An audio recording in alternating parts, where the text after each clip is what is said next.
اور جہاں تک ان لوگوں کا تعلق ہے بیچارے جو کہتے ہیں واقعہ معراج سمجھ میں نہیں آتا، تو ان کو میں پوچھتا ہوں کہ تمہیں تو اپنا وجود بھی سمجھ میں نہیں آتا، کیسے سانس لیتے ہو؟ معدے کا کون سا نظام ہے؟ نظام انہضام کیا ہے؟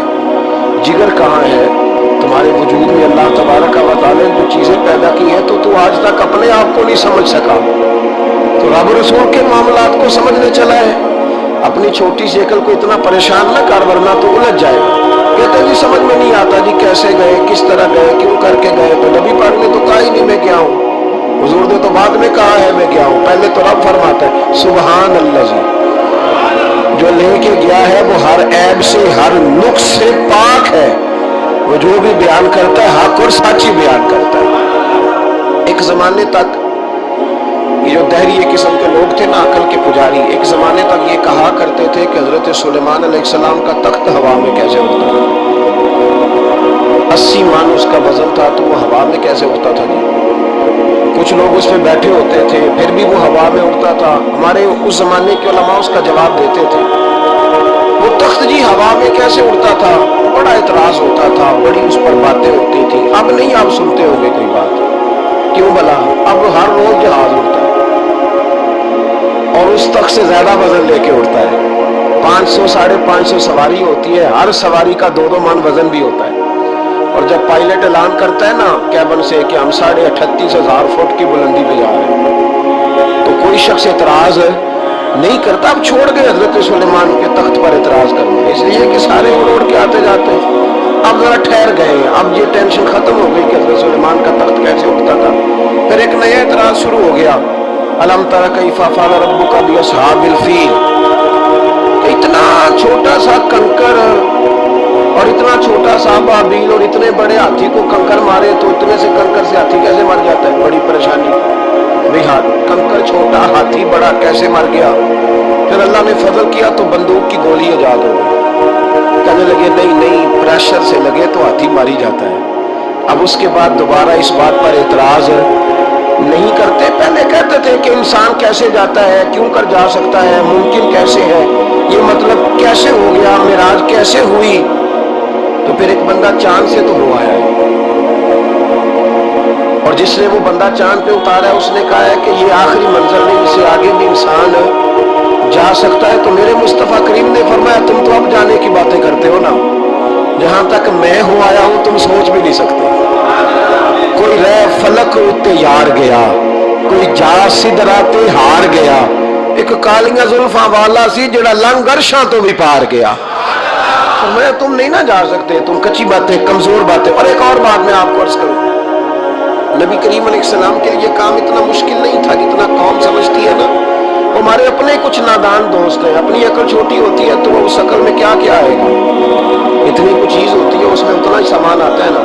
اپنی عقل چھوٹی ہوتی ہے تو بجائے اس کے کہ وہ ایمان لے آئے اللہ تک کی حکمتوں پر، وہ عقل کے ترازو پر چھوٹی سی عقل کو پریشان کرتے ہیں، چھوٹا سا دماغ ہوتا ہے، ہر وقت ٹینشن میں رہتے ہیں، وہ جی کیسے گئے، کس طرح کر کے گئے۔ تو میں کہتا ہوں نبی کریم کے لیے یہ مسئلہ ہی کوئی نہیں، حضور کے لیے یہ کوئی مسئلہ۔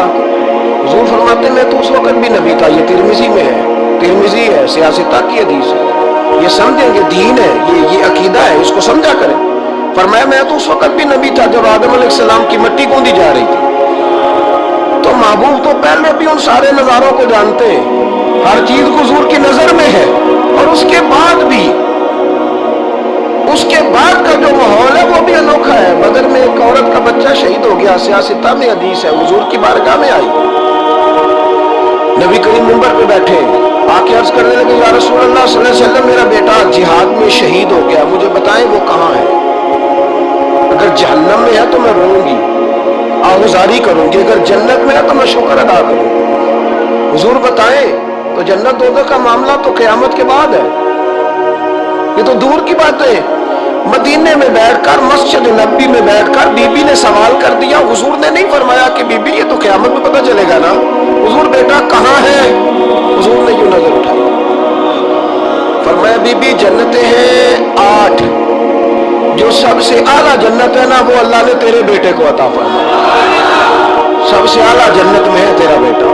مرحوم آدم چشتی نے جملہ کہا تو انہوں نے کمال کر دی، کہنے لگے ایسا کوئی محبوب کہیں ہوگا نہ کہیں ہے، بیٹھا ہے چٹائی پہ مگر عرش نشی ہے. اور ایک جملہ اتنا شاندار ہے، اتنا شاندار ہے کہ میں جب پڑھتا ہوں تو میں مرحوم کے لیے دعا کرتا ہوں. انہوں نے کہا کہ تو جو چاہے تو ہر شب ہو مثال شب اسرا. محبوب اگر آپ چاہیں تو روز معراج ہو. تو جو چاہے تو ہر شب ہو مثال شب اسرا، اس لیے کہ تیرے لیے 2-4 قدم عرش بری ہے. تیرے لیے 2-4 قدم، تیرے لیے 2-4 قدم عرش بری ہے. اور کہنے لگے ہر ایک کو میسر کہاں اس در کی غلامی. اس در کا تو دربان بھی جبریل امی ہے. اس در کا تو دربان بھی جبریل امی ہے. اور ملتا نہیں کونین کو کیا کیا تیرے در سے، ایک لفظ نہیں ہے جو تیرے لب پہ نہیں ہے. نبی کریم صلی اللہ علیہ وسلم کے لیے یہ کوئی مشکل نہیں. جس طرح ہم الجھے ہوئے نا کہ مطلب کیسے تو کس طرح تو کس انداز میں، تو وہاں یہ کوئی کھاتا ہے ہی نہیں. حضور کے لیے تو 2-4 قدم ہے، جب چاہے جب چاہے. وہ ایک صاحب تھے مجھے کہنے لگے کہ وہ جی حضور تو گئے تھے، حضرت جبریل لے گئے تھے پروں پہ بٹھا کے. پہلے براق پہ گئے تھے، پھر حضرت جبریل کے پروں پہ، پھر رف پہ. ویسے تو نہیں نا بشر جا سکتا. میں نے کہا چلو مہربانی کرو تم بھی کسی دن براق پہ بیٹھ کے چکر لگا ہی آؤ. کو کوشش کرو نا یار، کسی جگہ پہ ٹھہرو تو صحیح. عجیب فلسفے کا تو حضور. تو میں نے کہا چلو وہ تو رف تھی، حضرت جبریل کے پر تھے، براق تھا. تو وہ جو نبی پاک بعد میں 9 مرتبہ گئے اور آئے، حضور 50 نمازیں لائے نا. تو حضرت موسیٰ نے کہا کہ محبوب نہیں پڑھی جائیں گی، تو حضور گئے 5 کی معافی ہوئی. پھر آئے تو حضرت موسیٰ نے کہا کہ محبوب نہیں، یہ نہیں ہوگا. یہ بھی نبی پاک کی فرما برداری ہے اللہ کی بارگاہ. حضور نہیں کہتے ٹھیک ہے یا اللہ تو 50 کہتا تو 50 ہی پڑھو. حضرت موسیٰ نے کہا محبوب نہیں، آپ کہے آپ کہے. اور یہ حضرت موسیٰ کے دل میں بات بھی اللہ نے ڈالی، یہ بھی اللہ نے ڈالی کہ آپ میرے محبوب سے کہیں. انہوں نے نہیں کہنا، ان کو تو جو کہہ دیا جائے قبول ہے. حضور واپس گئے تو 9 چکر لگائے نبی کریم نے. اس کا مطلب ہے کہ اب وہ 9 چکر حضور گئے اور آئے تو وہ حضرت جبریل کے پروں پہ لگائے تھے. کسی جگہ کسی روایت میں ملتا ہے کہ حضور نے فرمایا جبریل ادھر لا دوبارہ براق پھر جانا ہے، ادھر پار دوبارہ لا یا براق دوبارہ لا. 9 دفعہ گئے اور 9 دفعہ آئے. پھر مان لو کہ تیرے لیے 2-4 قدم عرش بری ہے. تیرے لیے 2-4 قدم عرش بری ہے. محبوب کی عظمت کو سمجھو. حضور جب چاہے، جس وقت چاہے، جس وقت چاہے، جس وقت دل چاہے.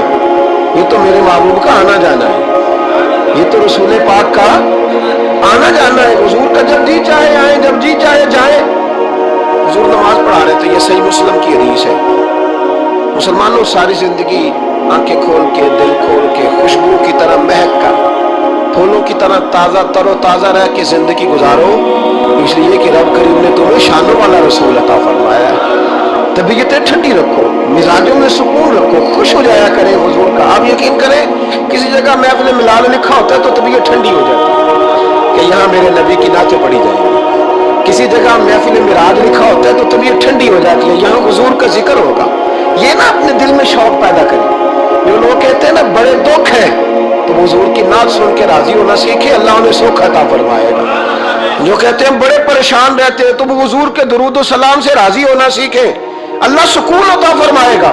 سنگیو یاد رکھو، جو کہتے ہیں کہ دل بے قرار رہتا ہے، اپنے دل کو حضور کی تعریف سے جوڑ لے، رب تیرے دل کو سکون عطا فرمائے.